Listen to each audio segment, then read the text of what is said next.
This leadership transition, why have you handed over the steering wheel to your colleague? Yeah, we made three big announcements today. The first one is obviously on my hand-picked successor and my own succession plan. The second one is obviously the appointment of Nick Earl. And the third is actually our acquisition of a new exciting business called CrowdStar. And let's get to that in a second, but... Yeah, I mean, the transition really, it's entirely my own instigation. I've run Glu for 27 quarters, 7 years. And we've done a lot of great things. When I joined Glu, we had $14 million of net debt. We had maybe $60, $70 million of revenue. So we've quadrupled revenues. We've built the balance sheet up to $140 million of net cash. But at some point, you sort of recognize that life is full of beginnings and endings. And for me, as Glu's second biggest shareholder on the board, I recognized that we needed to find more of a product-centric leader for the next stage of growth for our business. So I actually sort of worked backwards a few months ago from, well, what do I do to make my shares more valuable, and what do I do to bring Glu to the next level? And I sort of went, well, we need more creativity in the CEO role to be closer to products, particularly in a world where you're making fewer, bigger bets. You're going to take fewer, bigger bets that are more expensive, more complex, higher quality. The CEO's got to own every one of those product decisions, and that's really one of the biggest drivers. I mean, the second reason for it, obviously, is I'm going on to a different opportunity, different sector. With Andy Rubin at Playground. Yeah, that's the Android creator at Google. Why don't you just tell us briefly, what are you going to be doing with Andy? Well, it's a stealth mode startup. What I can say at this stage is it is the biggest bet that Andy and Playground are making as an investment vehicle. It's an incubator and venture. Can you give us the field? Is it virtual reality? Is it artificial intelligence? It's hardware. It's hardware. That's what I can sort of say at this moment. It will be, there'll be a lot more information coming out on this in December. It's the only business Andy Rubin's personally the CEO of. I'm actually joining as the president. So it's a big statement of how interesting this is. Can you tell us the name of the company? Not quite yet. Wait a couple weeks or a month or two. The reality is I'm giving up a public company CEO role to be the president of this with Andy because we're a complementary fit. So we'll look forward to hearing more about that. But now Activision recently reported earnings, and they were lackluster at King Digital, its mobile gaming division. Is there any secular troubles here, or people turning away from mobile games or games like Pokemon? Is that impacting Glu? Yeah, so I think it's fair to say that the world's gone mobile.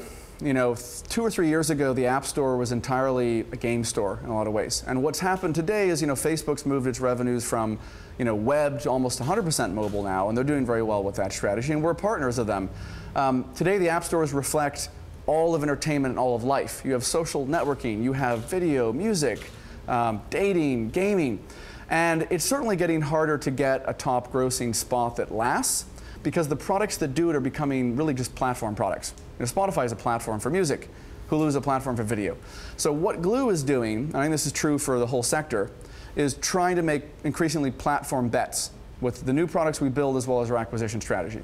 And that's what we reflected this morning in our CrowdStar acquisition as well. It's a bet on platform products. Yeah, tell us what CrowdStar, big categories. CrowdStar is and why you acquired it. Yeah, so CrowdStar is based in Burlingame, California. It's near our headquarters. They're the leader in the top grossing fashion app, actually. So today, Glu owns 3 or 4 games in the top 100 grossing. Kim Kardashian, Hollywood, of course, our Tap Sports baseball product. Covet Fashion is the #1 fashion app in the store. And what's exciting about it is it's a platform product. So what it does actually is it allows you to interact with any article of fashion, high branded fashion, through this. There's a community whereby you're competing with other people to create the best look. What is the best, cocktail outfit? What is the best beach wedding outfit, etc. And it's platformized the entire fashion world in a gamified setting.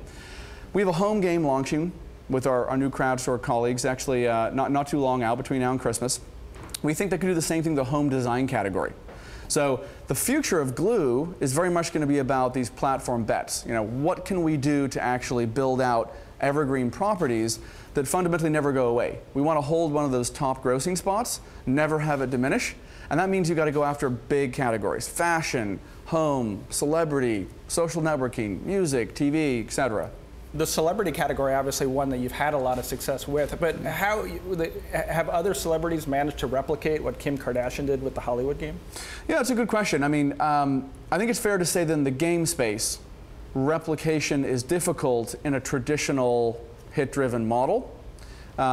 We've had success, we've had not success with that model. What we're moving to is a platform approach. So you're going to see with our next Taylor Swift game, which comes out next year, that will be a platform product. You're going to see a platformized version of a game coming out with our Nicki Minaj game probably before Christmas.